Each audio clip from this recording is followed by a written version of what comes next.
lahat. Gusto kong ipasa lahat yung aking natutunan mula sa aklat ng Diyos. Una mong isipin, wala nang mangyayaring rapture kasi na-rapture ka na. Di ba? Nasa ka na ngayon? Nasa langit ka na eh. Nasa Ephesians 2:6 yan, di ba? At the same time, walang mangyayaring end of the world. Kaya kung magpaplano ka ngayon, magplano ka hanggang sa dulo ng buhay mo. Kung makapag-build ka ng empire mo, mag-build ka for the glory of God. Yan po yung plano.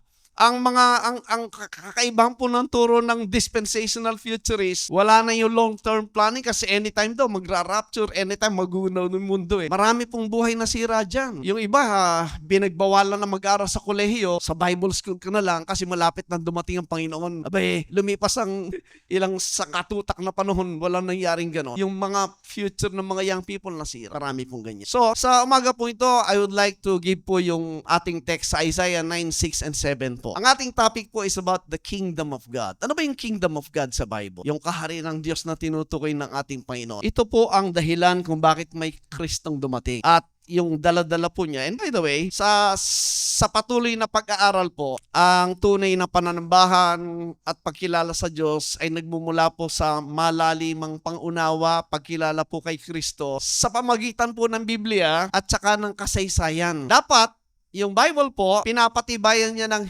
history. Pag sinabing history, nangyari talaga. Kasi kung wala kang proof ng history, parang ano lang yan, tama yung mga atheist, myth lang ang laman ng Bible, parang kwento-kwento lang yun. Walang katotohanan. Pero pag nakita natin na meron pong naganap talaga, at yung history po ay consistent sa laman ng Biblia, dapat mag-isip ka. Yung Bible talaga, galing sa Diyos. Pag wala kang mapatibayang kasaysayan na ayon sa sinasabi ng Biblia, tabi mo na yung Biblia mo. Hindi totoo yan. Pero kung meron pong katibayan na ang mga narito'y naganap sa kasaysayan ng mundo, abay, yan po isang testimony na ang Bible po ay binigyan ng Diyos. Ito pong dahilan kung bakit merong Kristong isinilang. Sabi niya, for unto us, a child is born. Yan po yung kanyang humanity. Yan po yung pagkakatawang tao ng Diyos sa pamagitan po ng pagkasilang kay Birhen Maria. Yan po yung 1 Timothy 3:16. Pero sabi niya, unto us, a son is given. Yan. Tingnan niyo po kaibahan.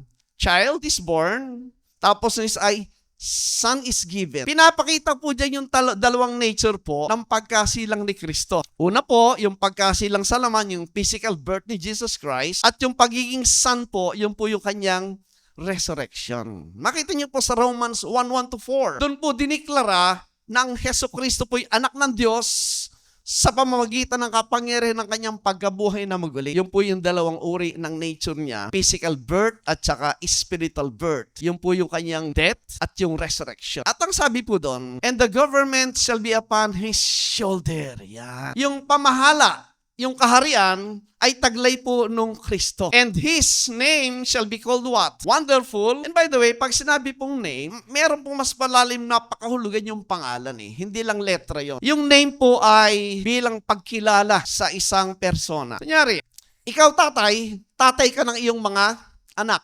Kilala ka ng mga anak mo bilang tatay. Tama? Ikaw ay husband din, asawa ka ng iyong wife. Ikaw ay friend, kaibigan ka ng mga tao. Diba? Kung ikaw ay doktor ka ng mga pasyente. Kung ay businessman ka ng mga kasama sa business.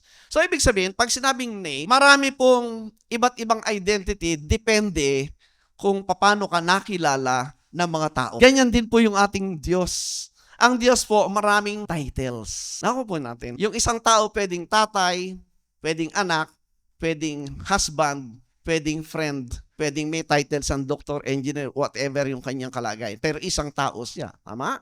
Ganito po yan. Kaya sinabihan niyang yung Hesus Kristo ay tinawag na Wonderful, Counselor, the Mighty God, the Everlasting Father, the Prince of Peace. Lahat po ng titles na yan ay belong kanino? Dun sa child, dun sa son, which is the Lord Jesus Christ. Di ba? Ganon din po sa ating buhay. Next verse po, ang dahilan. Nung pagdating po ng Kristo, ang sabi sa 7, of the increase of His government and peace, there shall be no end. Pag sinabi increase po, ano yun? Verb. Yung paglago, di ba? Paglaganap ng kanyang pamamahala o yung kanyang kingdom. At kapayapaan, sabi, there shall be no end. Ito po yung ganda sa pagdating na ating Panginoon sa Kristo. Siya po yung nagdala ng eternal things. Before po, nang dumating ang Panginoon sa Kristo, walang eternal things. It's purely physical, temporal, at naroon ang kamatayan. Yung po yung Old Covenant. Nang dumating po yung Kristo, dala po niya yung bagong tipan at siya po yung nagdala ng buhay na walang hanggan at yung sinasabing no end, yung mga bagay pong walang katapusan, yung po yung mga spiritual na bagay, yung mga bagay ng kalangitan. Kaya po sa ating kasaysayan, mapalad po tayong pinanganak sa panahon na ito sapagkat dinatnan po natin ang buhay na walang hanggan na taglay po ng Kristo. Pag nakita nyo po yan, you will count really as blessed ka talaga in this present time. And then sabi niya, upon the throne of David. Pansinin niyo po, bakit si David? Yung Bible po kasi natin, primarily, sinulat po yan ni Moses yung first 5 books. Para saan? Para sa Israel. Upang ipaunawa ano ang kalagayan, ano mangyayari, ano yung history, beginning at end ng Israel. Kaya prominent po si David bilang king, right? Kaya yung Kristo po, siya po ay na-identify bilang siyang type or symbol ni King David. Yung kingdom po, kaharian, yung po'y associated kay Haring David. Kumbaga, siya po yung type ni Jesus Christ. Right? Kaya prominent po yung David. Kaya nga po, ang Bible po ay aklat ng Hudyo. Tayo po mga Gentiles na hindi kasama po sa lahi ng Hudyo, hindi naman natin kilala si David. Sila po nakakaunawa. Dahil pag binanggit si David, alam nila. Parang tayo. Pag narinig mo yung pangalang Marcos, alam mo. Sa ibang bansa, medyo, sino yun? Diba? Pag narinig mo yung apelidong Duterte, alam mo. Pero ibang bansa, medyo blurred sa kanila yun. Ang Israel, pag narinig yung David, alam nila. Kasi kasaysayan po. Tayong Gentiles, medyo malabo sa atin yun. And upon his kingdom, sabi niya, to order it and to establish it with judgment and with justice from henceforth even forever. From henceforth, ibig sabihin, sa panahon nung naisusulat yan ni Isaiah, mula sa panahon na ito, siya'y magtataglay ng judgment at ng justice even forever. Ang sabi ni Isaiah, the zeal of the Lord of hosts will perform this. Kaya nga po mga kapatid, yung Bible po natin, dapat talagang inaaral po yan dahil sa buhay natin po, ang isang mahalagang bagay aside siyempre po sa ating physical things, yung spiritual things. Dahil ang spiritual na bagay po, yan ay pang-eternal. Pag nagkamali ka sa mga bagay ng eternal, walang bawian yan. Walang second chance. And the good news, may nagdala ng eternal things and eternal life which is the Lord Jesus Christ. Now, ang ating topic po talaga is about this kingdom. Anong klaseng kingdom yan? Yan ba ay physical? Yan ba ay earthly? Yan ba ay spiritual or heavenly? Now, number 1 po, ang Panginoon Jesucristo po ay dumating para dalhin po yung kingdom of God. Nang nagpipreach po si John the Baptist sa mga Israelita, ang kanya pong preaching ay sabi niya, repent, for the kingdom of heaven is at hand. Pag nabasa niyo po yung kingdom of heaven and kingdom of God, pareho lang po yun. Pareho siyang invisible, pareho siyang spiritual as contrast po sa earth at saka heaven. Pag sinabing earth, you talk of what? Physical things na nakikita mo. When you talk of heaven, ano ibig sabihin? You talk of things that you cannot see, the invisible things, the spiritual things, right? At ito po ay tinaguriang kingdom of God. Bakit kingdom of God? Bakit heavenly spiritual? Because God is a spirit, right? So His kingdom, sabi, is a spiritual kingdom. Now, nang dumating ang Panginoon, ito po yung kanyang taglay-taglay. Sapagkat siya po'y dumating bilang isang hari. Tingnan po natin Zechariah 9:9. Rejoice greatly, O daughter of Zion. Shout, O daughter of Jerusalem. Behold, thy king cometh unto thee. He is just and having salvation, lowly and riding upon an ass and upon a colt, the foal of an ass. Ito po'y naisulat during the time ng captivity or before the captivity ng Jerusalem. Ibig sabihin, nung sinulat po yan ay nasa kalagayan ang Israel na talagang troubled. Kasi tinatanggap niya yung judgment na ng Panginoon. At ito ang sinabi ni Isaiah na mangyayari sa kanilang future na dadating yung sino? Sino yung dadating? Yung king, yung hari nila. Right? At may taglay-taglay na salvation. And the good thing, yung kanya pong nature being the king, siya ay lowly and riding upon an ass, upon a colt, the foal of an ass. Anong ibig sabihin? Ang Israel po, sa karnal na pag-iisip, hindi niya matatanggap yung king na darating. Kasi ang konsepto ng king po ng Israel, matikas, nakasabay sa maputing kabayot, maraming armies, powerful, pero yung king na dumating, abay, nakasakay lang sa asno. Ano ba yung asno compared sa kabayo? Iba yung asno, ano lang yon, parang pinambubuhat lang ng mga karga. Tama? At sabi, doon siya nakasakay. Pero ang sabi ng 10, and I will cut off the chariot from Ephraim and the horse from Jerusalem, and the battle bow shall be cut off. Yung pong Ephraim is referring to the north kingdom at yung Jerusalem yung city nila. Pansinin niyo po yung battle bow. Familiar po kayo sa bow? Rainbow. Alam natin yung rainbow? Ano ang association ng bow at rainbow sa Bible? Ano? Saan unang lumabas yan? Sa panahon ni Noah. Ano ba yung nangyayari sa panahon ni Noah? Hinatulan po yung lupa na yun at nagkaroon ng great flood. Tama? After na magkaroon ng great flood, ang sabi, there's the rainbow. Ano ang kanyang simbolo? Bakit nasa sky yung rainbow? Suspended, yes. Suspended yung judgment. Yung bow po, yun po ay simbolo ng judgment. Yun po yung parang weapon ng Diyos in terms of judgment. Kaya nakalagay po yung battle bow. Kaya nung nakasabit yan sa ere, yun po ay assurance na walang mangyayaring judgment sa inyo na kamukha na nangyari nito habang nakita niyo yung rainbow sa sky. Sa isang Hudyo, alam po nila yan. Tayo po hindi natin alam unless na inaaral natin ngayon. Tama? Now, in that sense, ang sabi, yung bottle bow niya, parang withhold muna yan. Bakit? And he shall speak what? Peace. Nang dumating po ang Panginoon Kristo, taglay-tagla po yung kanyang kingdom. Siya po ay nagdadala ng judgment para i-execute dun sa first century mga apostate Israel. Hatulan sila. Pero, binigyan po sila ng chance throughout the Acts period na anong sigaw ni John the Baptist? Repent, for the kingdom of heaven is at hand. Anong pagsisisihan nila? Pagsisisihan nila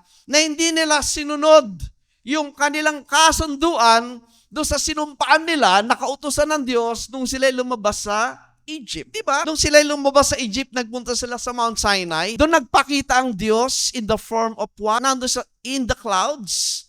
At doon, binigyan sila ng instruction throughout Exodus 19 hanggang 24. 3 times silang kinausap ng Diyos at sinabi yung covenant, yung law, the law of Moses. Anong sabi nila? Susundin namin lahat ang mga bagay na yan at tutuparin namin ng may katapatan. Imagine, lahat ng sinabi ng Diyos, pamamagitan ni Moses, nag-yes sila at dinagdagan na, we will obey faithfully. Pero parang hindi nila nabasa yung kontrata. Merong kaakibat na blessing, pero merong cursing. Pag sila ay sumusunod sa Diyos, nandun yung blessing, pagpapala. Pag sila ay tumalikod sa kanilang sinumpaang kasunduan sa Old Covenant, ang kapalit ay mga sumpa. Nakasunod bang Israel sa utos ng Diyos? Hindi. Ano nangyari?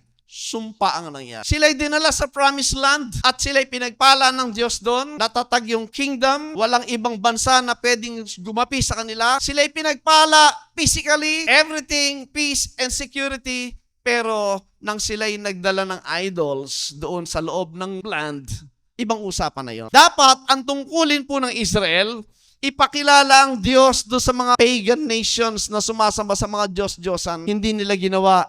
Anong nangyari? Sila yung naturuan. Sila ang naimpluwensyahan ng mga paganong bansa. Sinamba nila yung Diyos-Diyos na sinasamba ng mga pagan neighbors. What happened? History will prove. Unang nawala, yung unang nagdala ng idols, yung 10 tribes do sa Samaria. Ginamit ng Diyos yung Assyrian Empire, in-invade yung Samaria, and that happened po around 722 BC. Nasa history yan.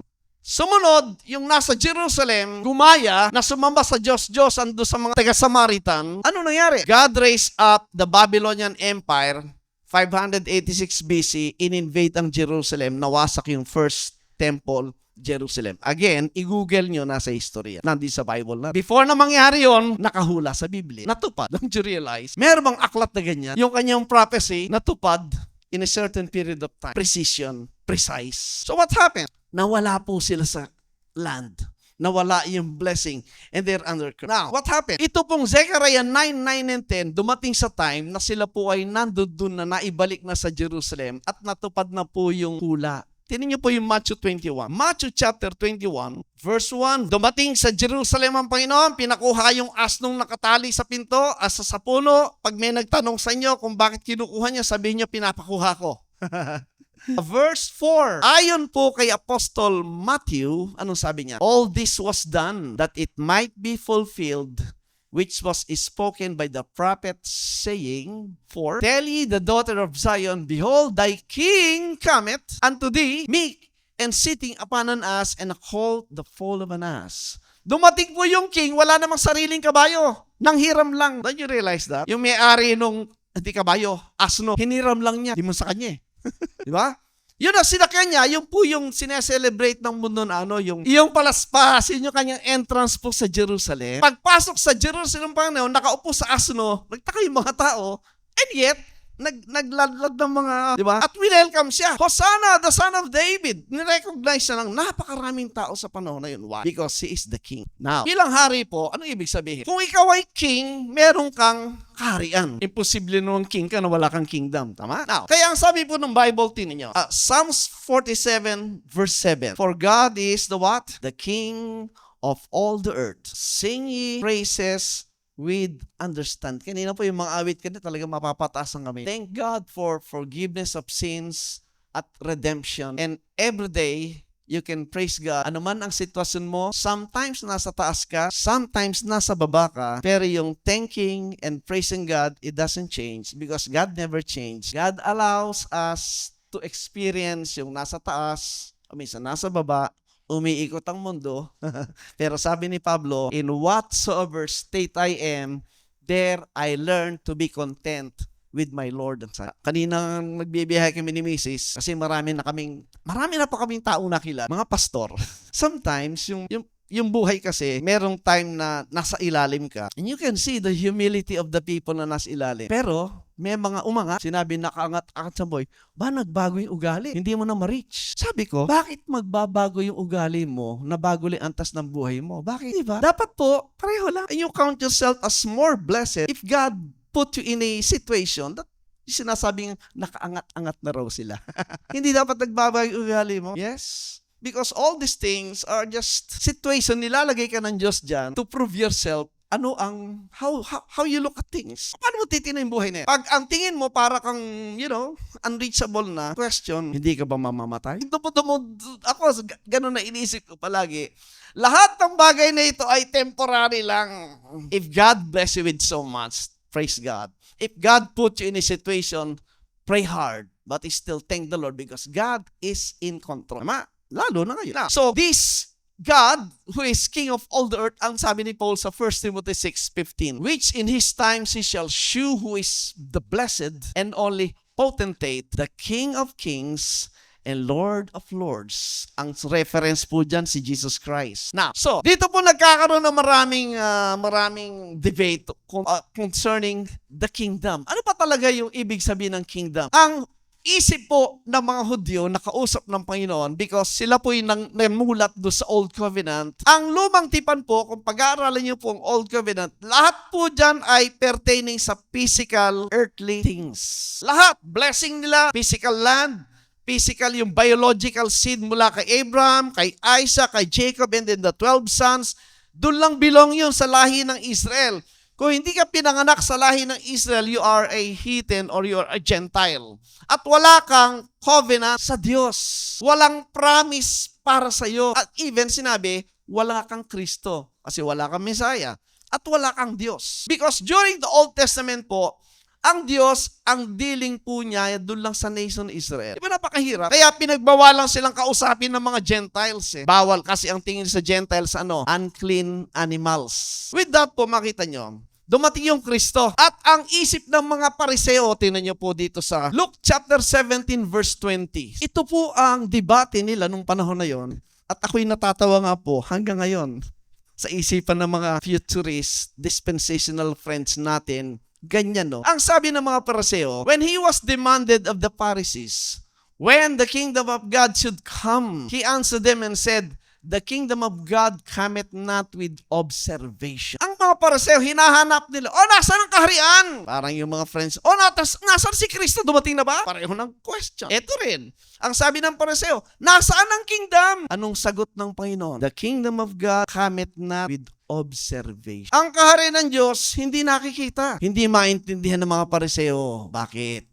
Kasi namulat sila sa mga bagay na nakikita. Mula nang sila'y nabuo bilang bansa sa Egypt, ano ang batayan nila? Anong sabi ng Deuteronomy? Signs and wonders. Pag sinabing signs, yung nakikita ng mata. Bago maniwala ang Hudyo, dapat may nakikita. Kaya sa Bible po, nang dumating yung panahon ng Panginoon Jesucristo at binigyan ng tanda yung mga apostol na magpagaling, bumuhay ng patay, magpakita ng mga milagro, dahil nga po ang kausap ay Hudyo.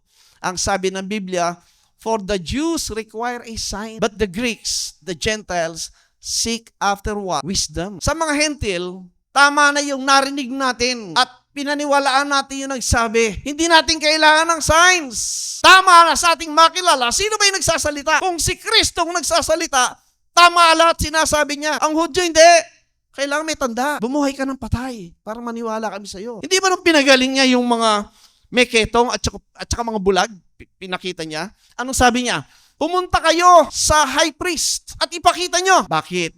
Kasi sa prophecy, ang sino magtaglay ng may tanda, galing sa Diyos. Kasi Hudyo ang kausap. Ngayon, kailangan pa ba yun? Hindi na. Bakit? Tignan niyo Mark 16. Magsusway lang po tayo ng konti. Verse 17. And these signs shall follow them that believe. In my name shall they cast out devils. They will speak with new tongues. Tongues po are sign for the Jews. Bakit kailangan? Verse 18. And they shall take up serpents. Napanood niyo ba sa YouTube isang pastor na nagpipreach? Tapos kumuha ng ahas, pinalupot niya. Napanood nyo na yun? Type nyo. A preaching pastor na i-connect yung snake or serpent. Makita nyo.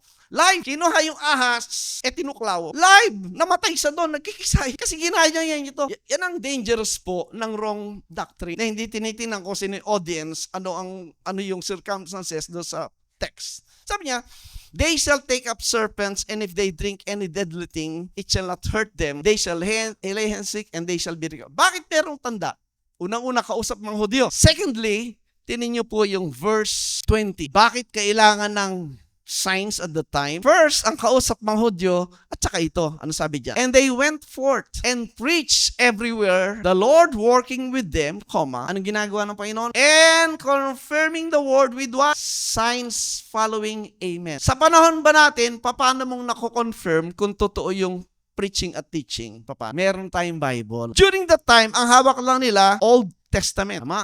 Pero Old Testament kasi, wala kang masyadong makikita doon. Ang Old Testament is purely prophecies at ang katuparan ng mga hula ay doon sa New Testament. Ito na yung nangyayari sa pagdating ng Kristo.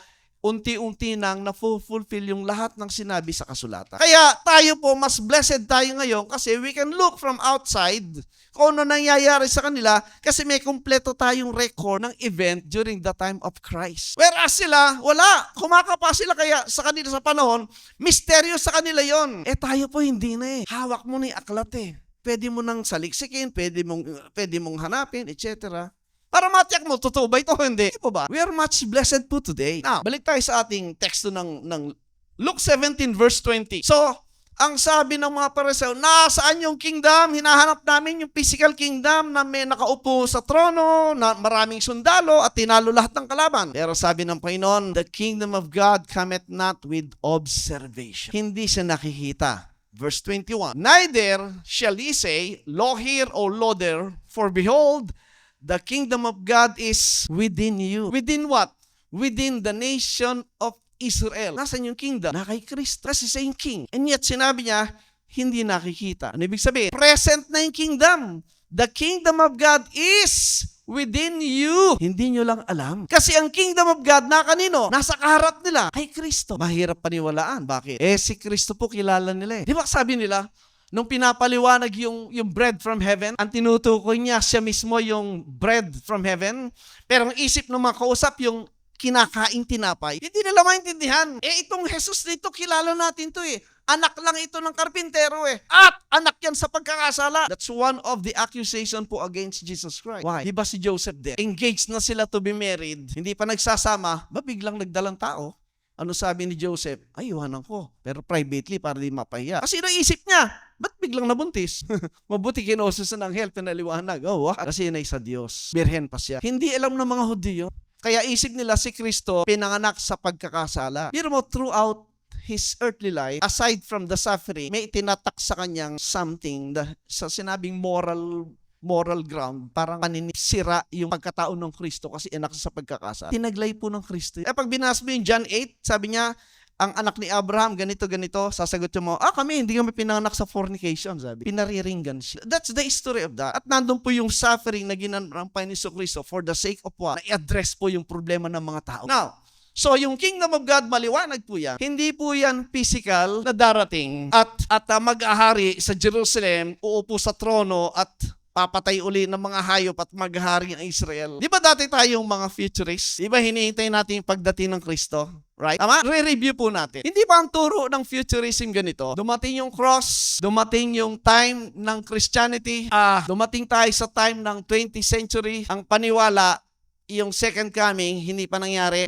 It's either yung second coming mangyayari sa panahon ito, pero before the second coming, magkaroon ng, ano yun? Rapture. Tama? Yung iba, pre-trib. Kung ito ay 7 years, 3.5, yeah. Yung pre-trib, ito yung tribulation, di ba? Tama? Familiar po kayo. Kung ikaw ay futurist, ito yun. Bago dumating yung tribulation period, mararapture ka. Kaya ang tawag dyan ay pre-trib, before the tribulation. Meron namang naniniwala na sa gitna, mararapture sila. Ang tawag dyan ay mid-trib. Merong naniniwala, after the tribulation, doon sila mararapture. Ang tawag dyan ay post-trib. You have the pre, you have the mid, at saka yung post. Meron pa yung pre-wrath. Ang ibig sabihin, natapos yung 7 years, pero before the wrath of God, merong rapture. At inilalagay natin yung sarili natin dito sa mga ito. Tama? Pero just imagine. Yan niya. Pagdating daw ng Panginoon, ano mangyayari dito? Lahat ng enemies ng Israel, anong gagawin? Papatayin. Lahat ng kalaban ng Israel, papatayin. Yun po yung tinawag na Day of Wrath. Yung galit ng Diyos, ibubuhos sa mga taong hindi nanampalataya kay Kristo. Ganito po ang turo ng dispensational futurism. Ito yung turo po ng dispensational teaching na majority ng mga Kristiyano pinapaniwala. Kaya, pag may nangyayari sa Israel, tinatawag nila yung Kristiyano, anong sabi ng mga Kristiyano? I stand with Israel. Ito po ay nangyayari sa ating present times. Apektado po tayong lahat. Maaring hindi lang natin napapansin. Pero pag tininin nyo in a larger sense po ng mundo, apektado ang bawat tao sa mundo. Ito po ang pinapaniwalaan ng maraming Kristiyano today. Either dispensationalists, either yung mga mainstream religion, they're waiting for the coming of Jesus Christ. Pero in my study, wala pong promise sa Bible ng visible, physical coming ni Kristo, even in His time. Mali yung unawa na tinanggap. Because, mamaya po kukwento ko sa inyo. So, with that po, kaya yung sinasabing bababa yung kingdom, tapos itatayo uli yung yung third temple, tapos nandun daw yung millennium, di ba? Tapos ibabalik daw yung sacrifice ng mga animals, babalik daw yung law, kasi ang mag-ahari daw sa lupa, yung Israel ngayon, sila ro mag-ahari sa lupa, sa millennium, at kung sino ang hindi maniniwala sa time ng Israel ngayon, papatayin. Yan po yung teaching ng dispensational futurism. Kaya ang salvation nila sa millennium is by pure works, by obeying the law. Right? Alam po natin kasi galing tayo dyan at dati tayong teacher dyan. Pero namulat yung ating mata sa katotohanan, it's entirely lie, kasinungalingan. Because of, meron po siyang political agenda, mamaya kukwento ko. Pero dito muna tayo. I don't believe this anymore. Ito ay nangyari, ibabalik mo yan dito sa from 27 AD hanggang 70 AD. Ang lahat ng ito nangyari po sa time na ito. Tapos na, ayon sa Biblia. We are living in a different times ngayon. Hindi sa time na yan. Kaya sabi nga no isang friend sa Facebook, sabi niya, alam nyo yung mga futurists, ay yung mga preterists, dangerous sila. Bakit? Wala na silang hope eh. Sabi ko, wrong. Ang dangerous, yung mga dispensationalists kasi umaasa pa kayo. Kami, nasa amin na. At ang preterism, hindi siya nagko-condemn. Bakit? Kasi tapos na yung condemnation. Tapos na yung judgment. Ang preterism, ang kanilang unawa, ang Diyos ay nagre-reconcile. Tingnan nyo, 2 Corinthians 5:19. Ito ngayon po yung present ministry ng Panginoon. To wit that God was in Christ, anong ginagawa? Reconciling the world. For us to understand, kailan ba nangyayari ang reconciliation? But may reconciliation in the first place. Kasi merong nag-away. Tama? Kaya i-reconcile. Kailan magkakaroon ng reconciliation? Sinong mga taga-barangay dito? Maya't maya, merong problema sa barangay. Yung kapitbahay, diba? Anong ginagawa ng barangay? Aayusin ang problema. Tama? Pag naayos ang problema, Oy, beso-beso na kayo. Tapos yung problema, wala na. Tama? Ayos na. Mag-aaway pa ba sila? Hindi na. Kasi tapos na yung problema. Kaya, nakipagkasundo na. Ang sabi dito, reconciling the world unto Himself ng Diyos. Bakit? Not imputing their trespasses unto them. Pag nag-reconcile na, ibabalik pa ba yung usapan doon sa naging pinagawayan nyo? At mag-aaway kayo ulit. Tapos na yung problema sa barangay, ba't kayo kakalkalin mo na naman? Mali. Kalimutan na yung problema, tapos na, nasolve na, di ba? Kaya ang usapan ngayon, reconciliation. Hindi mo na binibilang yung mali niya kasi tapos na nga. Kaya ang sabi doon, and hath committed unto us the what? The word of reconciliation. Ano ang problema ng tao at ng Diyos? Diniscuss natin sa ano yan? Gospel of Christ. Ano yun? Yung sins, yung law, at saka yung death. Yan po yung apat na deadly combination na sino mang tao, problema yan. Ano yung sin? Singular sin, karamihan di alam yun eh. Kasi ang singular sin ginagawa. Yung ugat ng sins, yun ng iyong flesh. Tiyan mo yung laman mo, may problema talaga yan. You have no right to judge others kasi pareho lang kayo ng katawan. Ang pagkakaiba mo lang sa sino mang tao ay yung laman ng isip mo, supposed to be. If you're in Christ, you have a change of mind. Yung po ibig sabihin ng repentance. Yung repentance is a change of mind. Yung dating pinapaniwala mo, oo nga no, nagbago. Kaya nag-change of mind ka for the better. Kaya, ano ang connection ng law doon sa sin? Yung law ang nagsasabi kung ano yung mga kasalanan ginagawa nitong sin. Kaya meron kang plural sins. Habang nabubuhay ka sa laman, nababawasan ba yan o dumadami? Dumadami yan. At bunga niya ng alin? Problema pa ba ito hanggang ngayon? Kung problema pa ito hanggang ngayon, sino magbibigay ng solusyon? Sino? Mga relihiyon? Ang relihiyon, inaatupag lang kung paano dumami yung membro, kung paano kayo ma-entertain, dumami yung number, gumanda yung building, dumami yung... Wala nang teaching ng Bible sa mga churches ngayon. Ang mga Kristiyano ngayon, they are desperately ignorant sa laman ng Biblia, which is very, very wrong dahil ang pundasyon ng anumang pinapaniwalaan mo, yung Biblia. Kung di mo alam ang laman ng Biblia, ano pinapaniwalaan mo? Di yung turo lang ng tao. Sinabi ng leader, lumukso ka, lulukso ka. Umupo ka. Pati ko sinabi, huwag kang gagalaw, hindi ka gagalaw. Kasi ang tingin mo sa leader, parang Diyos siya. Siya lang ang kausap ng Diyos. Ako lang kausap ng Diyos. Kaya sumunod kayo lahat sa akin. Yan ang isip po nung nasa relihiyon. Yung takot, inilalagay doon sa tao kasi siya lang daw kausap ng Diyos. Wala na tayo sa first century. Yung illiteracy, napakaliit na. Ang mga tao ngayon nag-aral na. May Google na nga eh. Nakakapagtaka, bakit maraming tao brainwash pa rin ng relihiyon? Mga taong may pinag-aralan pero nakokontrol pa rin ng leader ng relihiyon ang mga tao. Wake up! We are living in a time wherein God allowed na yung information, yung katotohanan, kumalat na ngayon po. Cellphone lang, makita mo yung truth. Tama? Huwag nyo isara yung utak. Kawawa kayo pag sinara nyo yan. Kontrolado kayo ng relihiyon. Kawawa naman. Now, tapos na ba ito? Hindi pa. Sinong tumapos? At kailan natapos? Ayun, si Kristo noong 30 AD. Tapos na. Ano sabi nung 19? To wit, that God was in Christ reconciling the world unto Himself, not imputing their trespasses unto them. Ano sa Tagalog? Hindi na tumitingin ng kasalanan ng Diyos. Paano titingin ng kasalanan ng Diyos? Unang-una yung sin. Ano nangyari sa sin? Pinako, pinatay, at inilibing. Nag-i-exist pa ba yun sa tingin ng Diyos? Ano nangyari sa sins? Yung lahat ng kasalanan tinuturing po natin, hindi sa atin pinatawad yun. Pinatawad ka sa lahat ng kasalanan mo dahil kanino? Kay Kristo. Kailan iginawad ang kapatawaran? Nung humingi ka ng tawad? O nung ginanap ni Kristo ito? Dito ibinigay. Ang bahagi mo lang dyan, nung nanampalataya ka doon, lahat ng kasalanang tinuturing ay pinatawad na sa iyo. Walang natira kahit 1%. Hindi ka mukha ng safeguard. Palagi may natitirang 1%. Yung kay Kristo po, malinis talaga. Right? O yung law, nag-i-exist pa ba yung law? Pag ang nasa isip mong law, ang nasa isip mo palaging ito. Tama?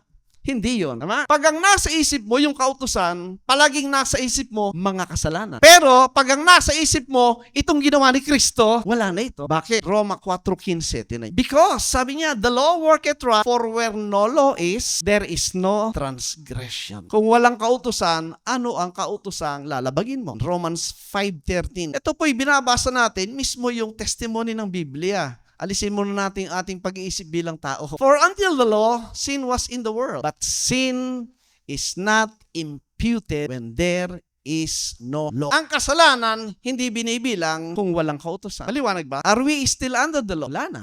Kailan tinapos yung law? For Christ is the end of the law, sabi niya. Tama? So kung pinapaniwalaan mo yan, tama yung 2 Corinthians 5:19, balikan niyo. Wala nang condemnation, wala nang sumpa. Kasi nga, nasa ilalim tayo ng reconciliation. Ano yun? No? To wit that God was in Christ, reconciling the world unto Himself, not imputing their trespasses unto them, and hath committed us unto us the word of reconciliation. Ay, ikaw naman, pastor.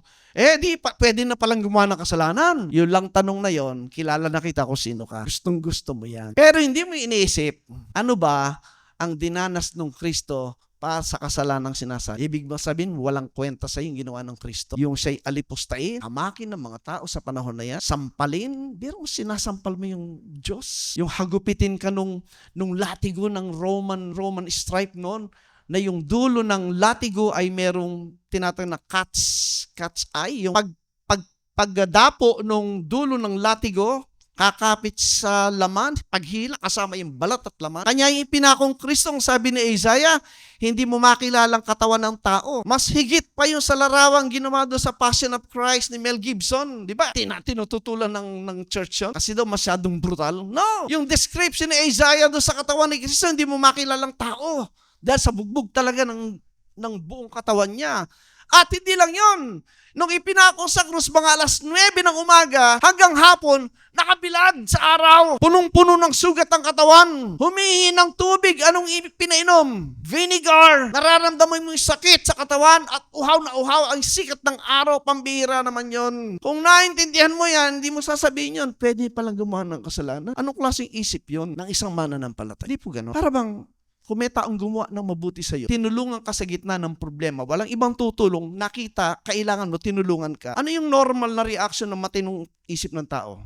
Ano man ang pwede mong gawin para maipakita mo yung papasalamat mo sa tao, gagawin. Tama po? Yung tunay po nakaunawa sa ginawa ni Kristo, hindi ganun ang isip. Magiging responsible siya. Bago niya gawin na isang bagay, ang sabi ng Bible, be prudent. Pag sinabing prudent, ano ibig sabihin?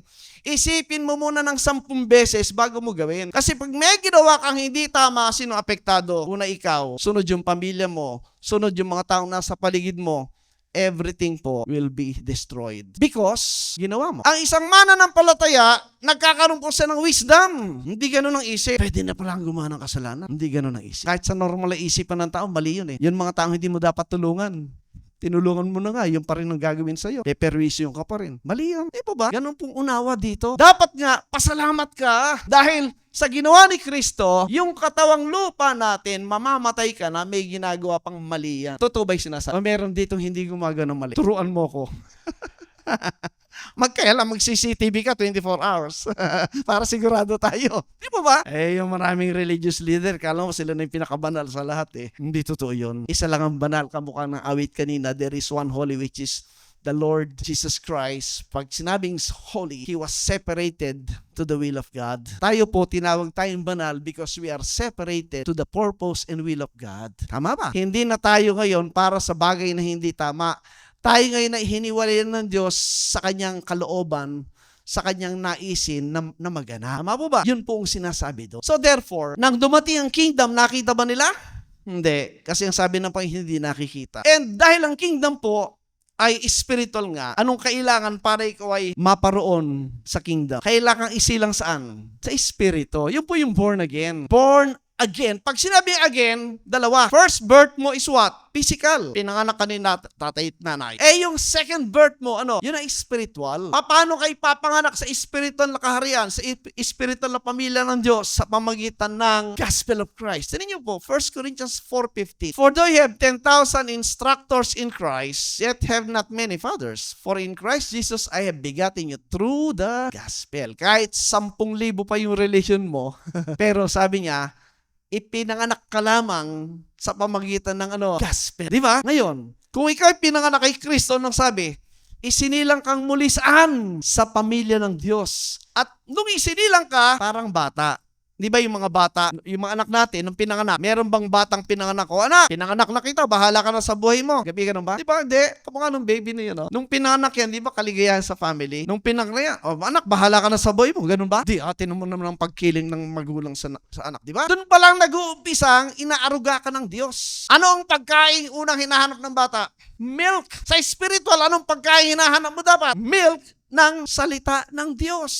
Until nakakain ng vegetable, honey, sucrose, meat. Saan nagmumula ang pagkain? Sabi ng Panginoon, man shall not live by bread alone, physical, but by every word that proceedeth out of the mouth of God. Yun po yung layunin ng mga ganitong meeting para ipaliwanag, ituro yung kalagayan mo kay Kristo, katotohanan ng laman ng Biblia upang ikay magtaglay ng tunay na karunungan galing sa Diyos. Lumalabas na po tayo doon sa mga religious practices na beso-beso, entertainment, patawa, di ba? Uuwi ka, anong naalala mo? Yung joke ni pastor, wala kang natanggap. Tama? Masaya lang, masaya. Pero anong natanggap mo? Lahat pang laman. Lumilipas yung mahabang panahon, tumatagal ka doon, wala kang nalalaman sa loob ng Biblia. Ay, dapat po pinag-iisip. Right. So yung kingdom of God, present dala ni Kristo, pero siya ay hindi nakikita. Bakit? John 18:36, tinan nyo. Nang humarap po yung Panginoon kay Pilate dahil sa pagbibintang ng mga religious crowd na siya ay kalaban ni Caesar, nagtatayo ng physical kingdom para labanin ng Rome,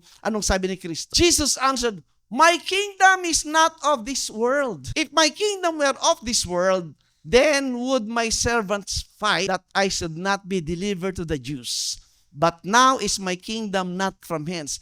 Pinaniwanag ng Kristo, yung aking kaharian wala sa mundong ito, hindi kamukha ng mundong ito. Kasi kung kaharian ko kamukha ng mundong ito, ay patay kayong lahat. Hindi nyo man pwedeng salingin yung kamay ni Kristo kung talagang physical kingdom ang dala niya. Bakit? Magpapadala ng mga servant ang Diyos para lipulin kayong lahat. Tingnan nyo po, Matthew 26:53. Anong pwedeng gawin para hindi mangyari yung pag-alipusta at pagpapako kay Kristo kung ang usapan ay kingdom ng lupa? Thinkest thou that I cannot now pray to my Father, and He shall presently give me. Pwede siya magpadala ng sanlaklak-slak ng mga anghel dito para puksain kayo. Pero hindi. Kasi He was talking of a heavenly, spiritual kingdom. Ganon din po tayo. Yung ating kingdom na papasukan ng sabi niya, hindi physical. Tingnan nyo, 1 Corinthians 15:50. Dapat po tiyakin natin. Sabi niya, now this I say, brethren, that flesh and blood cannot inherit the kingdom of God, neither that corruption inherit incorruption. Ano ibig sabihin? Ang kingdom of God hindi physical. Kasi yung flesh and blood mo hindi kinakount sa kingdom of God. Ang kinakount dyan ng alin? Yung new man, yung spirit, yung second man, the new man, the second man sa'yo. Tama? Kaya magkaiba po ang mindset ng isang taong na kay Kristo at wala kay Kristo. Masin ninyo, etong dalawang ito nag-uusap. Kung nag-uusap ang dalawang ito, alright? Di ba pareho silang may katawan? Tama? Pareho lang katawan nila. Kung parehong wala, itong isa'y na kay Kristo, yan ang laman ng isip niya. Pero ito, ang laman ng isip niya, yung paring law. Magkakasundo ba sila? Hindi. Ito nga, mas judgmental ito At hindi tiyak ang kaligtasan. Marami nagsasabi, maliligtas ako sa pagsunod sa kautusan. Yan ang isip niya. Ito, sinong nasa isip niya? Si Kristo. Right? Ayun. Pwede ba sila mag-usap ng bagay na makalangit? Hindi, lalaban. Pero kung may kausap siya, ang kamukha niya, sila nagkakaintindihan. Tama? Magkakaintindihan sila. Ang pag-uusapan nila, yung mga bagay ni Kristo. Correct? Kaya may pagtatalo-talo po Kasi kaiba ang isip ng mga tao sa paligid mo. Pero yung mga like-minded people, may enjoy mo yung mga bagay na ito. Sabi nga ni sister kanina, nagkakaroon ng experience na ba yun? Yes, supposed to. Now, ang kingdom of God po, tinan niyo po, Psalms 145:13. Thy kingdom is an everlasting kingdom, and thy dominion endureth throughout all generations. You have blessing. If you're in the kingdom of God, kaya ikaw ay isang eternal people, ikaw ay heavenly people, because the kingdom of God is an everlasting kingdom. Kaya lang, ito yan. Ang kingdom of God, ang sabi kanina Isaiah 9:7, ano daw? It increases. Government is without end. Bigla ba? Malaki agad? It increases. Anong ginamit na parable ni Jesus Christ sa kingdom? Mark 4:30 ito. And he said, whereunto shall we liken the kingdom of God? Or with what comparison shall we compare it? Sabi ng Panginoon, paano natin i-describe ang kingdom of God at i-compare natin ito saan? Next verse. It is like a grain of mustard seed. Ano yung mustard seed? Nakakita na ba kayo nun? Yung buto ng mustasa. Gano'n ba kalaki yun? Maliit ba yung malaki? Maliit. Sabi niya, which when it is sown in the earth is less than all the seeds that be. Hinalintulad po yung kingdom of God sa butong maliit na tinanim. Tama? And it grows. Sabi niya, kansinin niyo. Marami kasi ang nagsasabi, kung nandiyan ang kingdom of God, bakit ganyan ang mundo? Magulo pa rin, marami pa rin kaguluhan, etc., etc. Kung ano? Pero teka, gaano na ba katagal mula nang nangyari dumating ang Kingdom of God? Kailan dumating ang Kingdom of God? Nang dumating yung Kristo. Tama? Nang dumating ang Kristo. Anong date na ba tayo ngayon? 2026. Tama? Alright. How many years na from 30 to 2026? Roughly, ilang years? 2,000 years, di ba? Tama? Dito po mag-a-apply for our understanding yung sinabi ni Peter in comparison po with the eternity and immense nature of God. 2 Peter 3:8. Dito mag-a-apply para maintindihan po natin bakit yung mundo parang hindi naman totoong nandito ng Kingdom of God. Ano sabi? But beloved, be not ignorant of this one thing, that one day with the Lord as 1,000 years. And 1,000 years as one day. Kung i-apply natin yan sa comparison ng eternity ng Diyos kesa sa ating temporary mindset and understanding, sa tingin ng Diyos, ilang araw pa lang meron ngayon? From the time ng kami ng kingdom, ilang araw pa lang? 2 days pa lang? 2 days pa lang po. 2 days. Anong magagawa mo sa 2 days? Ang Biblia maliwanag, ang kingdom of God dala nino ni Kristo. Kaya sabi niya, the kingdom of God is within you kasi nandun na yung king. And the kingdom is started to reign during this period. Kasi sa period nito, wala nang ibang kingdom na natitira. Kasi yung unawa mo, babalik ka doon sa kalagayan sa prophecy ni Daniel at historical circumstances nila na mula nang nawala po yung kingdom sa Israel, di ba? Nawala sila sa land. Walang authority sa lupa kasi dapat ang nagro-rule sa buong mundo yung Old Covenant Israel. Nawala sila. Anong pinakita ng prophecy ni Daniel? Anong lumabas? Yung image, anong lumabas? Yung 4 na Gentile empires. Ano yon? Yung Babylon, yung Medo, Persia, yung Greek Empire, at saka yung Roman Empire. Tama? Nung pinanak si Kristo, nasa anong part na ng Gentile powers yung panahon na yon? Di ba nasa dulo na? Wala na yung Babylon, wala na yung Medo-Persia, wala na yung Greek Empire. Nung pinanganak si Kristo, anong panahon? Sa panahon nino, Emperor Augustus.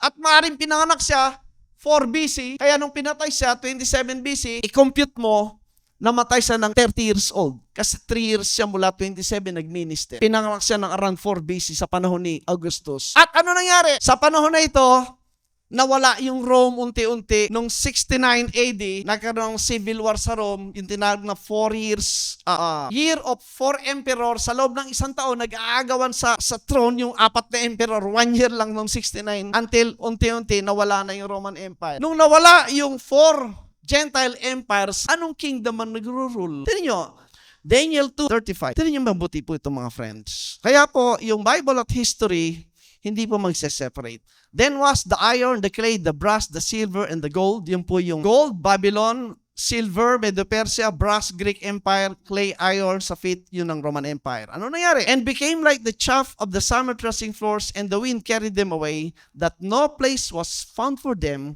And the stone. Sino yung stone? Nakita natin last time. Yung pinanganak. Si Kristo yun. Stone. That smote the image became a what? A great mountain. Ang mountain po dyan, literal na mountain, it speaks of kingdom. And filled the what? The whole earth. Sino yun? 70 AD, what happened? Ano ang na-convert na bansa? Rome. Sumunod, England. Sumunod, France. Sumunod, Spain. From England, dun po na-convert yung mga Vikings. France, yung mga Indian part, Spain. Product tayo ng Spain. Tama? Yung Spain na nagdala sa atin ng cross. Bagamat may political side, yet inintroduce sila si Jesus Christ. Tama? Kumalat. O ngayon, anong bansa ngayon na hindi kilala yung Kristo? Throughout the whole world. Even in Korea, even in Russia, they believe Jesus Christ. May mga believers. Tama? And yet, ilang araw pa lang sa Diyos yung kingdom, 2 days. Ano ibig sabihin? The kingdom of God, the increase of His kingdom is no end. We are still in the time of the increasing of the kingdom. Very early. And we are responsible. Sinong gagamitin ng Diyos ngayon to increase the kingdom? Sino? Those who are in the kingdom of God. Kaya yung believers po ngayon, ano ang position natin? Revelation po 1. Revelation chapter 1. Ito po. And it made us what?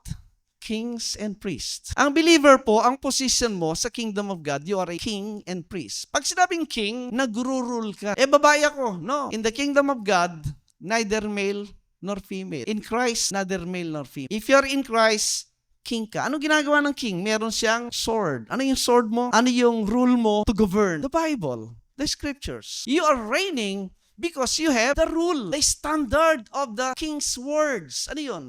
Yung salita niya. And you are a what? Priest. Anong trabaho ng priest? Priest role is from man to God, then from God to man. Ikaw ang parang mediator between God and man. Therefore, the kingdom of God is already in the midst of this physical world. But tignan nyo, Revelation 21 po, makita natin na maliwanag ito. 24 and 25. Ano sabi dyan? Yeah. And the nations of them which are saved shall walk in the light of it. Ano yung light na tinutukoy dyan? Literal light? No, yung word of God. Salita ng Diyos. Yung kanilang guide, how to live. And the kings of the earth do bring their glory and honor into it, yung city. Ando na. 25. And the gates of it shall not be shut at all by day, nor there shall be no night there. Yung gate daw, para pagpasok sa city, hindi nagsasara yun. Because nandun yung light. Walang night doon. Sino yung nandun? The Lord Jesus Christ, yung light. Ibig sabihin, nandun yung present ng city, which is the kingdom, nandun din yung physical world. Yung nasa physical world, pwedeng pumasok anytime sa spiritual world. Sino yung door? Sabi ng Bible, I am the door. Sino yung door? The Lord Jesus Christ, di ba? 22 verse 14. Nandito na po yung kingdom of God. At kung ikaw ay believer, ang responsibility mo is to invite people to come in. Ang sabi, blessed are they that do His commandments, that they may have right to the tree of life, and may enter in through the gates into the city. You enter into the city, 15. For without sa labas ang ano? Ng city. Yung city is the kingdom of God. Ano yung labas? The physical world, the earthly world. Sino yung nasa labas? Dogs, sorcerers, mga adik, warmongers, murderers, idolaters, and whosoever loveth and make it a lie. Sino yung mga yan? Nasa flesh. Yung outward man. Lahat tayo yan. Sino wala dyan? Yan po yung flesh. Pero, when that flesh heard the gospel of Christ, they will be born into the spirit. Nasaan yun? In the mind, the spiritual world. Nakakapit nyo? Yung flesh yung tinutukoy na nasa labas, pero nandito na yung city sa gitna. Kaya sabi niya, within. Kaya ang invitation dyan. Kaya may invitation dyan sa 17. And the spirit and the bride say, that's the body of Christ, that's yung city, Jerusalem, come, and let him that heareth say, come, and let him that is athirst come, and whosoever will, let him take the water of life freely. Sinong gumagawa ng invitation? The Holy Spirit. Sinong ginagamit niya? The bride, the wife, the believers. Sila yung spokesman ng Diyos. Kaya itong taong ito, anong drawing natin? Pag nagsalita yan, anong ilalabas niya? Si Christ. Tama? Yung unbeliever, ang lalabas niya? Yung law. Sinong saved sa dalawa? Sino yung nasa kingdom of God sa dalawa? Yung law ang nasa isip niya o yung Christ ang nasa isip niya? Kung ano ang laman ng isip mo, that you will speak. Correct? Tama ba? So whenever you preach, when you teach, when you speak about the Lord Jesus Christ, you're actually inviting people to come into the kingdom. Correct? Pag may nakarinig, and you don't know kung maniniwala o hindi. Kaya po ang role ko, I have no pressure at all kung may maniwala o hindi. Ang trabaho ko lang is to speak out what the Bible said so. Maniwala ko o hindi ko na problema yon. It's between you and God.